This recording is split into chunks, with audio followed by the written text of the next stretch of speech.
It's most gratifying to see so many of our community, Achenu B'nai B'nai Yisrael, come together as a community, as a rabbim, to do what Chazal refer to the strength of Klal Yisrael, Ein kochenu elo bepeh. Our strength is with our mouth. Our strength is with the tefillas that come out of our mouth, our tefillas to the Rebbeinu Shalom, to beseech and plead with the Rebbeinu Shalom, especially at a time of need, at a time of peril, to have rachmanis on His people. In the Gemara in Shabbos, the Gemara talks about there was a custom when there was a tree that was a very robust tree, and there was an enormous amount of sap that came up through the tree, through the roots, into the tree. And what used to happen often is that the tree would shed its fruits prematurely, and not good for the fruits. So the custom was to put a red string around the tree and stones, a pile of stones towards the bottom of the tree at the roots. And the Gemara says, I understand the stones on the bottom of the tree to weaken the roots a little, that not so much sap goes up into the tree. But what is the purpose of that red string around the tree? And the Gemara says the purpose of that red string is to remind people there's an Eis Tzara for this tree and for the owner of the tree. Daven for him. Daven for him. We think sometimes that davening, especially if it comes for Klal Yisrael, is only the asik of tzaddikim. Those are the ones that can affect something with a tefillah. But it's not so. Tzaddikim can, without any question. But us, the Amcha, the people who the Rebbeinu Shalom loves, when he sees a heart that has concern and pain for his people, and there's a genuine tefillah, the Rebbeinu Shalom listens, and there need to be stones on the bottom of the tree, which is the shtadlonus, our attempt to do something to help in a physical way. But let us understand and know the purpose of that is only to tell the Rebbeinu Shalom we don't give up. When there's a Rebbeinu Shalom who can affect something and do something regardless of the situation, then we plead with the Rebbeinu Shalom to help. That is our way, the shtadlonus, the trying to affect it in ways that you will hear a little later, are ways to show that we're trying. We didn't give up because we know there's a Rebbeinu Shalom that can help. So let us remember again and again and again, it's a Rebbeinu Shalom that can affect and can do, and we plead to the Rebbeinu Shalom to help. We want the Rebbeinu Shalom, we ask of the Rebbeinu Shalom to have rachmanis and to look at us with kindness. And we know we're far from perfect, but look at us with kindness and overlook our shortcomings, Rebbeinu Shalom, and hear our pleas at this time. How can our tefillas be more effective? How can they be more effective? What is a skula for those tefillas to be niskabel by the Rebbeinu Shalom?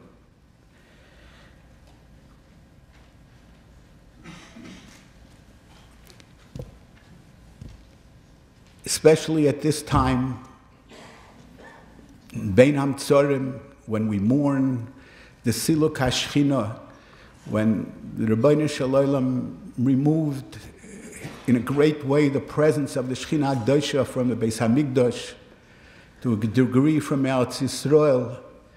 And we plead for the Rebbeinu Shalom. We need that. Rebbeinu Shalom, that is the essence of who we are. We want kirva to the Rebbeinu Shalom and closeness to the Rebbeinu Shalom. Overlook the things that we have done because we want. Help us, Rebbeinu Shalom. The way to affect the Rebbeinu Shalom to listen to those things, those bequests and bakoshes, is when we, in our own personal lives, live like that. When we look at our spouses with kindness and look at them with an ayin toiv, a good eye. We're not perfect and we make mistakes, but look at the totality of the person. That person, my spouse is interested in me, my spouse loves me, my spouse works for me and does for me. Overlook. Yes, there are times that we make mistakes. An ayin toiva, an ayin toiva. Look at our friends like that. Look at our children like that. When we can say to the Rebbeinu Shalom that we look at them in such a way, with an ayin toiva, then we have a right to ask of the Rebbeinu Shalom, look at us with an ayin toiv. Overlook our shortcomings, Rebbeinu Shalom. Look at us with an ayin toiv, Rebbeinu Shalom. You are our Father in heaven. Hear our pleas. Elokim tzvois hashivenu. Shuvno, Elokim tzvois, shuvno, habeit mishormayim ure'ei ufkoid gefem zois. Elokim tzvois, Rebbeinu Shalom. Shuvno, return to us. David HaMelech says, Habeit mishomayim, look down from heaven, ufgoid gefen zois, and see, and remember this vine Klal Yisrael. Habeit mishomayim urei, ufgoid gefen zois. This is a vine that wants to produce peiros that are going to be a covet for the Rebbeinu Shalom. Habeit mishomayim urei ufkoid gefen zois, ufkoid gefen zois. You're going to be saying Tillim now,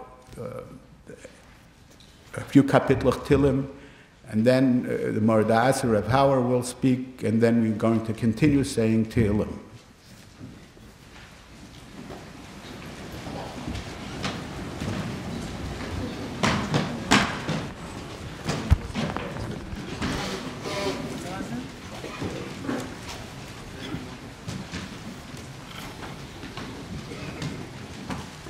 Kapitel Yud Gimel. Lam Natseach Mizmor LeDavid. Adono Adonai Tishkochei Minetzach. Adono Taster Es Ponecha Mimeni.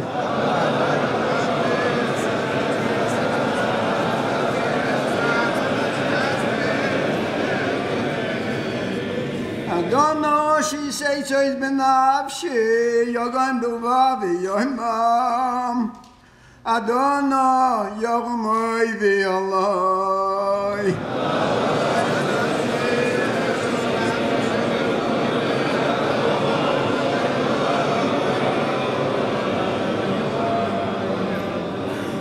Abito aneni Adonai Eloy. Oy reina I penish anamaves.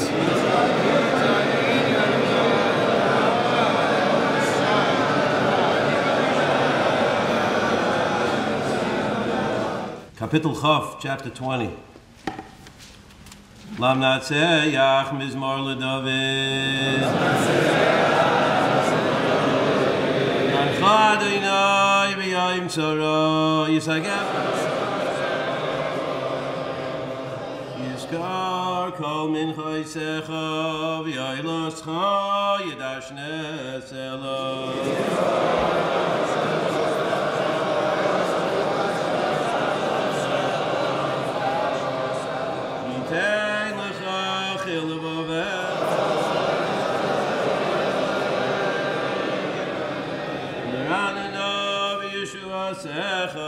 V'shem Eloheinu nidgael Yimalei Adonai kol mishaloi secha.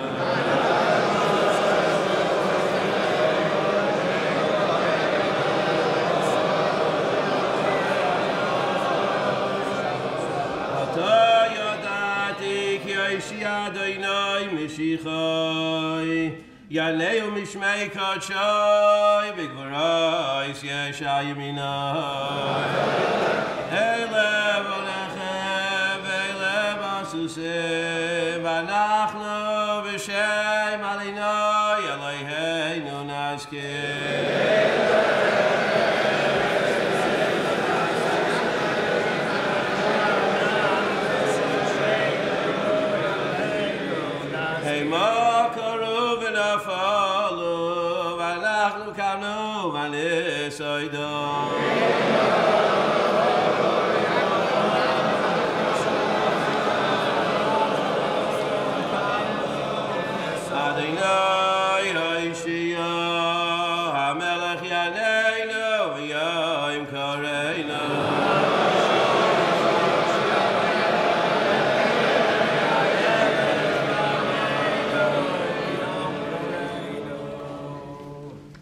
Kapitel Ayin Tes.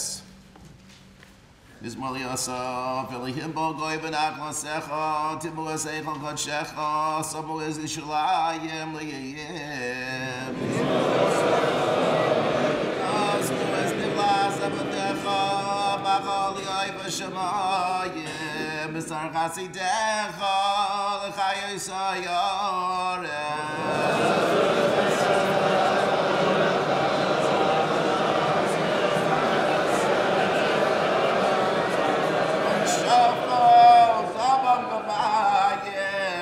Vivos Bonito, Fairpolish Gainagno, Lagmageles, Lisby, by say no.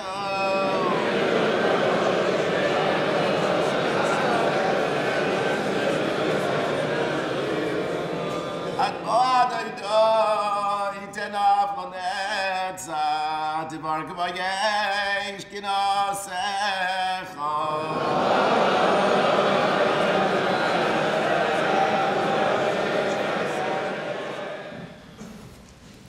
I want to just note at the outset that there are cards around at your seats, cards with the numbers of our representatives to contact. They're made as cards so that you can keep them, so you can hold on to them and on a regular basis make those calls on a regular basis on your own, on your regular basis as the instruction and the encouragement to make such calls are disseminated throughout the community. And on the other side, a reminder of the central piece, a tefillah, part of a tefillah which many of our shuls say every Shabbos, the Anesein Shua tefillah, which prays to Hashem that HaKadosh Baruch Hu should put in the hearts of our elected officials to do good for us, to do good for us. There are also sheets which are available in the lobby and circulated with more in terms of action alerts and specific items of education which are necessary for the shtadlonus, for the efforts. That is a critical part of what we have to walk away from today activated to do. This morning's gathering is a beginning. It is only a beginning. Birshus, Rabbi Hapfer has asked me to speak on behalf of the other Rabbanim. I speak Birshus Rabbi Hapfer and all of the Rabbanim and all of you. We really need to daven. We read yesterday in the Parsha that The killer stays in the Ir Miklad, in the city of refuge, ad mos haKohen HaGadol, till the Kohen Gadol dies. And Chazal tell us the Kohen Gadol shares to some degree in the guilt here because he should have davened, he should have prayed that such a tragedy shouldn't happen on his watch. The Mabul, the flood that destroyed the world, is called Mei Noach, the waters of Noach, because Noach knew that it was coming. He was told that it was coming. And he needed to daven. He needed to daven, or he needed to daven harder. He should have pulled out all the stops to fend it off with tefillah, with prayer. Prayer is umnus aveseinu. It's for us, the Jewish people, the oldest trick in our book, the main trick in our book. We can never view these tefillos as trite, helpless, unimportant. Esther Amalka, Queen Esther, perhaps the most direct parallel to our situation. Before she would be willing to enter and to petition the king on behalf of Klal Yisrael, on behalf of her people, she required prayer. V'tsumu alai v'al toichlu v'al tishtu shloishes yomim gam ani v'nareisai otzum kein. Esther, the original lobbyist for Klal Yisrael, before entering the hallways of power to stop the designs of a Persian king to destroy Klal Yisrael, she insisted that all of the Jewish people fast and pray on her behalf for 3 days, and that she would do the same herself. She davened. She asked Klal Yisrael to daven for her and for themselves. We daven to be helped, and we daven that our efforts should help. This is the Jewish way. El Hashem batzoros oli karasi vayaneni. And like Esther, with all the prayers, with all the tefillos behind us and with us, we have to also go into the king. For as in the case of Esther, we, the Jews of the United States, find ourselves bebeis hamelech, in the palace of the king.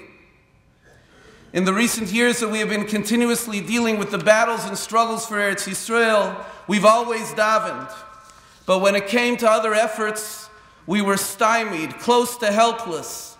We could not fight the battles overseas ourselves, so we did what we could from afar. We davened, and we found ways to express chizuk, solidarity with those on the front lines. But this time, we are on the front lines.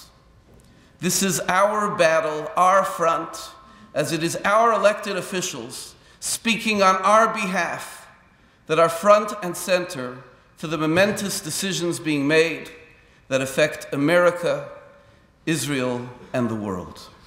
We are in the Beis HaMelech. We are in the palace.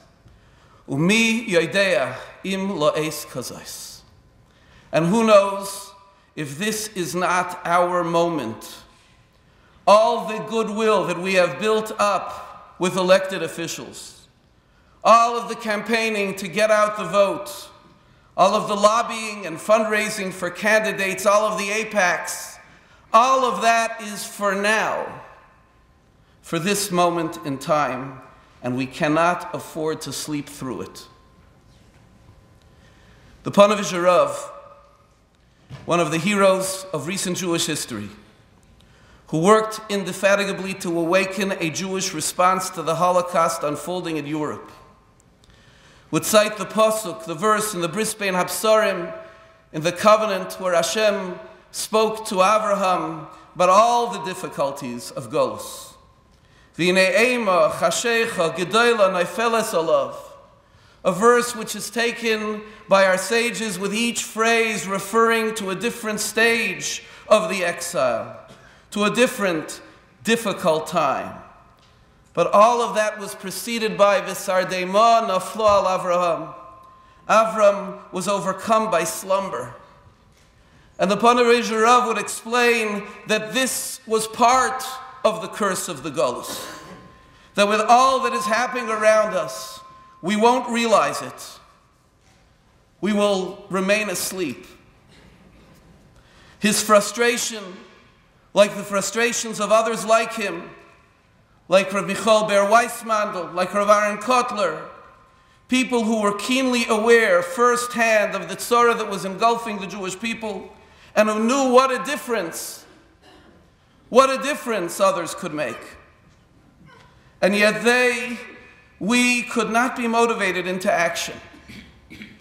They knew, as Jan Karski, a non-Jewish Pole, who played a critical role in making the world aware of the Holocaust, was told by a Polish Jew before he came to the free world to inform them of the Holocaust.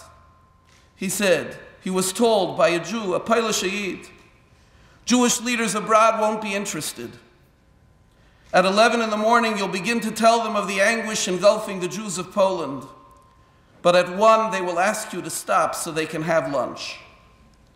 They will go on lunching at their usual hour at their favorite restaurant. We are here today to make clear that we have learned the lessons of our history, of recent history. We're not here to be comforted.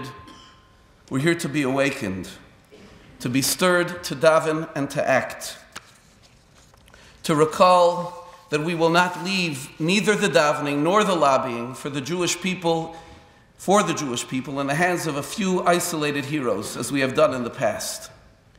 But we will all, each one of us, neither sleep nor slumber until we have done all we can for the sake of the world and for Klal Yisrael. And so let us begin today a process which we must commit to continue for the months ahead, looking constantly for ways and means to continue and to advance, to daven with all our hearts and to plead and to lobby and to work to bring this issue to the eyes and hearts of our elected officials so they can do what they can at this critical moment. And yes, we all have many concerns about what we can possibly accomplish with veto threats and UN resolutions and the like. But it is clear, and all those involved agree, that lobbying the Congress is of great importance in what we need to do at this time. I'm going to ask your mechila, your forgiveness, if what I'm about to say is not what you had in mind, if it is overly blunt. I'm not interested in using this time to share with you inspirational divrei Torah or stories. Instead, I would like to look at what is happening around us and attempt to frame the points that need to be in our minds and hearts at this time. I want to use this time to help frame the urgency of this situation, to try in some way to motivate us, and for us in turn to motivate our elected officials.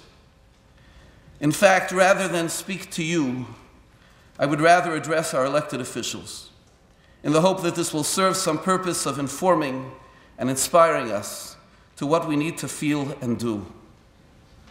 The Gaon of Vilna explained that when Esther spoke to Achashverosh, when she spoke to that king, she wasn't even really speaking to him. She was standing in front of him, she was looking at him, she was addressing herself towards him, but she was really speaking at that very moment to the Melech, to the Ribbono Shel Olam, to God himself. And so my words now will be addressed to our representatives. They're said to you, and the I for all of us is to address these feelings to the Ribbono Shel Olam.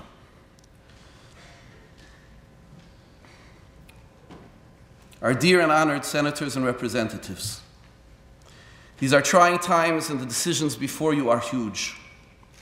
The weight of history is on your shoulders, and we pray that you are granted both wisdom and courage as you consider the Iran nuclear deal put forth by the President and his administration. We're not going to discuss now the fine points of the deal, as much as they need to be discussed. Because as supportive as we truly are of addressing this crisis, if at all possible through strong and focused diplomacy. The devil right now is not only in the details, but in some of the broader assumptions that surround us. And it is the broader picture that we will try to share.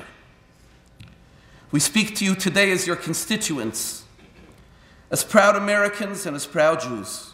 No, not as Jews whose sole concern is Israel at the expense of everything and everyone else. We are deeply and unapologetically concerned for Israel, and it certainly drives us. But we are driven by concerns that would be shared by any American for our country, the United States, and for the world as a whole. We will speak to you as Jews because of our unique view of the world that our particular life experience has granted us and that deserves to be heard. We Jews have something that some of us refer to as the Chushim Ben Dan principle. The Talmud tells a story about when it was the time to bury Yaakov, Jacob, in the Moras HaMachpelah, in the cave of the patriarchs. His brother Esav challenged this, saying it was his right to be buried there. A discussion ensued, a search for documents, with Yaakov lying there all the while. And the discussion continued until someone named Chushim Ben Dan came along. Chushim had a challenge. He was unable to hear. And so he didn't understand what was being discussed and what was taking so long. Someone communicated to him and explained that things were held up because Esav wanted that spot. And Chushim just didn't get it. Yaakov is lying here waiting for Esav to be satisfied? Esav thinks he has the spot, Avram, Yitzchak, Esav? Ridiculous. He couldn't hear the discussions. He didn't get lost in the discussions. So he quickly and unceremoniously brought the matter to a close.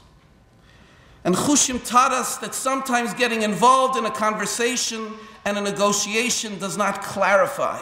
It obfuscates. Chushim's senses were sharper because he could not hear the rationale being thrown back and forth. He could take a step back and see that this doesn't begin to make sense. And it's that step back that we need you to take, because the devil is not only in the details. We have no desire to engage in hyperbole. And to us, many of us, like me, children of Holocaust survivors and refugees, invoking World War II and the Holocaust is something which is done with the utmost care and hesitation. But those events have shaped and formed our consciousness and the way we look at the world. The Holocaust was primarily a Jewish issue, but the Second World War was a world war. It affected everyone. It killed millions beyond the 6 million of our brethren. Its lessons loom in our minds constantly. You have certainly heard those who have equated this diplomatic effort with Neville Chamberlain and the Munich Conference of 1938. A hopeless effort at appeasement of a power-hungry, globally ambitious, destructive regime. Prime Minister Chamberlain returned from that conference naively declaring that we had achieved peace of our time, only to soon discover, along with the rest of the world, that we were in a war for all time. Many cringed at the comparison and the suggestion of well-meaning naivete on the part of the P5+1, especially our administration. Let's not get lost in that. What strikes us first is a different aspect of the comparison. Munich was about deciding the fate of the Sudetenland, a large chunk of Czechoslovakia. At Munich, this territory was handed over by the British, largely handed over by the British to the Nazis without the Czechoslovakians being there. Others decided their future, and they were not at the table. In that same year, the Evian Conference, a meeting of the leading countries of the free world to decide the fate of Jewish refugees trying to run for their lives from Europe. Who would take them? Where could they go? the conference came up with next to nothing, to the abiding and enduring shame of the free world. It was a conference about the Jewish refugees without the participation of the Jewish people. One Jew, Golda Meir, was invited to observe, and she was not allowed to speak. Munich, Evian, two tragic failures, two fateful conferences deciding the fate of others without asking them. It doesn't seem to go so well.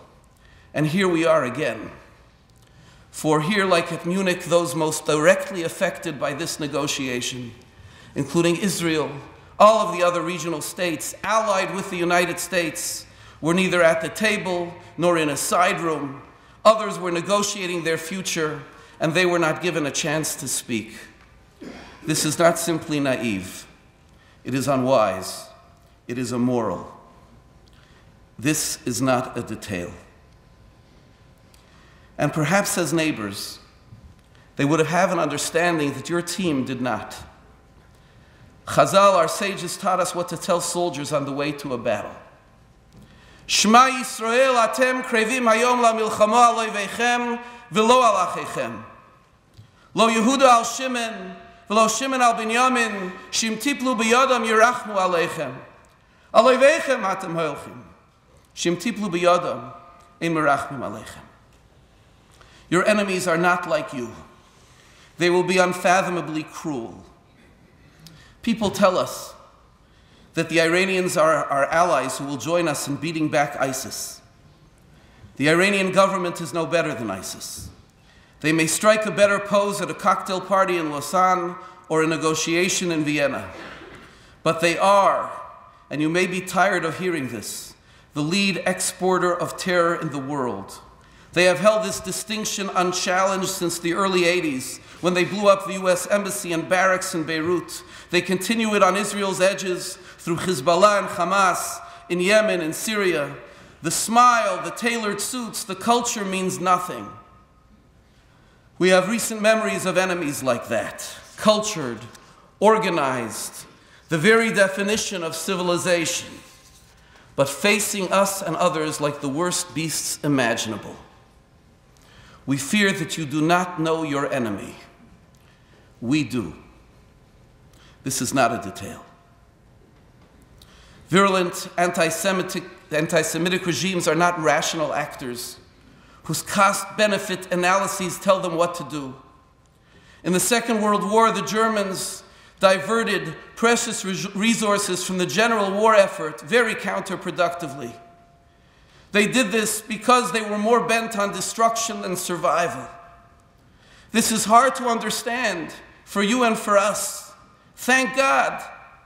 But it is a reality with which we are intimately familiar. Negotiations premised on dismissing such talk as rhetoric are not grounded in reality. This is not a detail. We are told that the vast majority, perhaps 99% of the world, supports this agreement. And this may make you doubt yourselves. But for us, this is life. Every year we are the object of numerous UN resolutions agreed upon by the vast majority of the world. That is life for the Am Levadad Yishkon, for the nation that dwells alone. How alone do you think we felt during the Holocaust? When no one would take us in, when no one would care for us.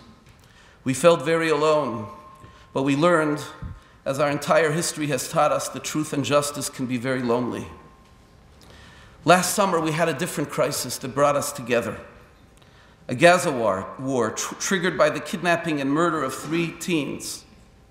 In the midst of that war, Congress almost unanimously approved a $225 million funding bill to replenish Iron Dome, the missile defense system that was employed to stop Iranian-funded and provided missiles sent at Israel by Hamas. You stepped forward, and we did not feel as alone. Today you have the opportunity to do the same, and that is really where we are. This is the call of the moment.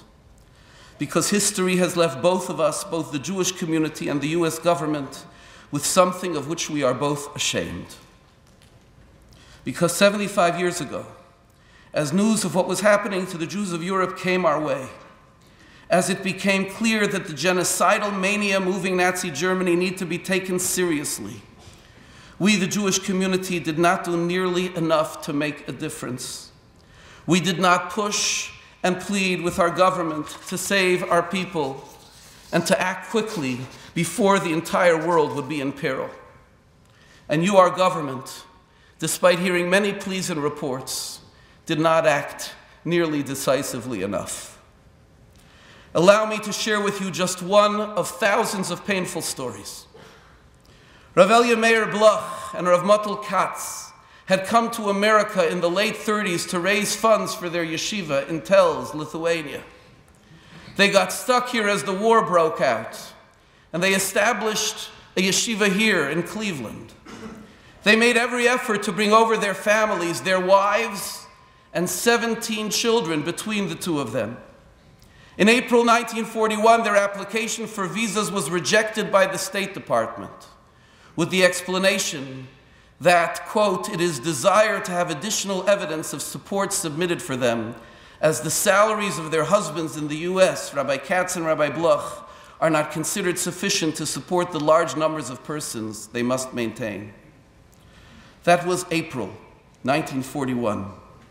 In July of that year, their wives and children were slaughtered by the Nazis, along with the other Jews of Telz. That story, and thousands like it, is an indictment. It's an indictment of us, the American Jewish community, who did not do enough to move our government to do the right thing. And it is an indictment of you, the American government, who ultimately failed to act decisively and effectively to protect the huddled masses. This is a shame that each of us must live with. But we have not lived this down, and neither have you. We are determined not to once again be asleep on the job. We will not fail again to do our all to stop the world from failing itself. We will be your conscience, asking you and pleading with you to be wary and watchful of another genocidal, ambitious, dictatorial regime. We do not want to be ashamed again, and you should not want to be ashamed again. You will be hearing from us again. We appreciate your leadership, and we pray that you do the right thing. And we pray a great deal. Our survival as a people, from 6 million victims of the Holocaust to the thriving, B'li'ayin hara, 6 million Jews of Eretz Yisrael, to the vibrant American Jewish community, is nothing short of miraculous. God is there for us, and as much as we turn to you, we will always turn to him that much more. Thank you.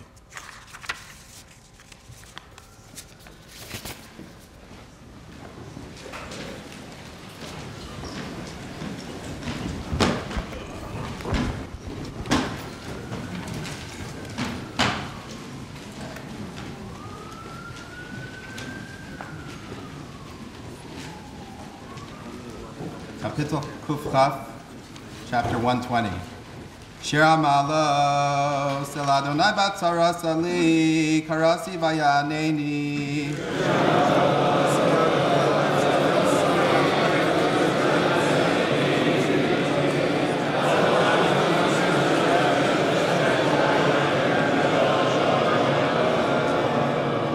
Ma Yiten Lecha, Ma Yosif Lach, Lashon Remiyah.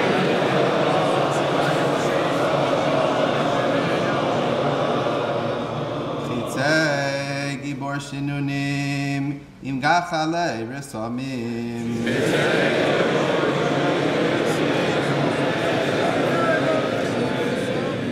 Ayali Kigarti Meshech, Shachanti Mahole Kedar.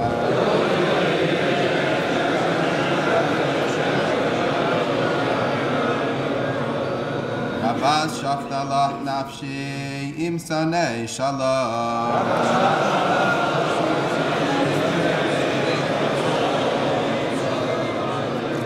אני שלום, וכי אדבר המה למלחמה.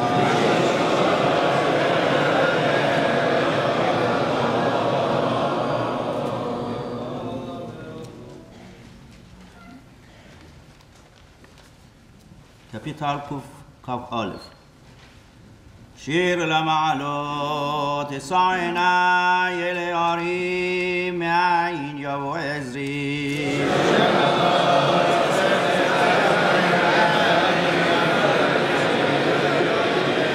עזרי מעם אדוני, עושה שמיים וארץ.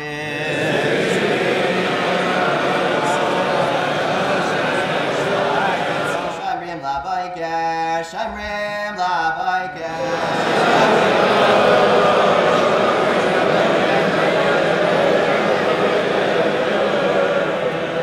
Yachel Yisrael el Adonai, ki im Adonai ha-chesed v'arbei imai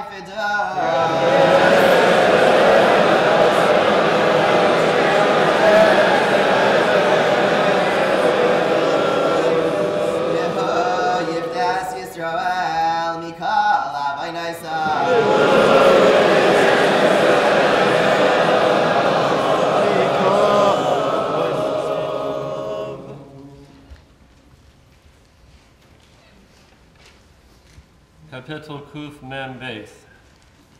Maskil David, B'yosai B'amara, Tefilla.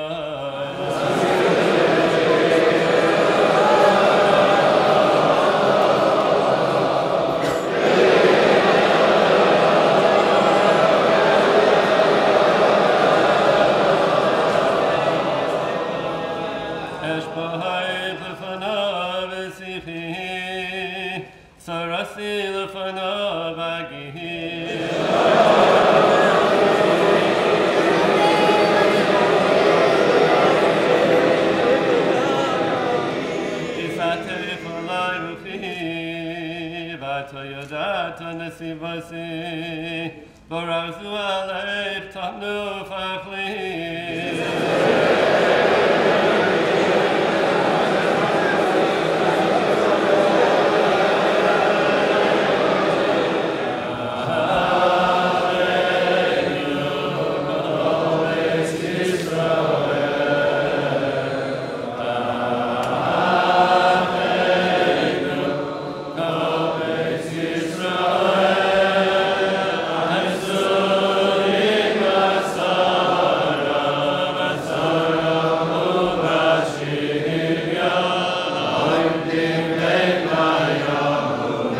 Bevi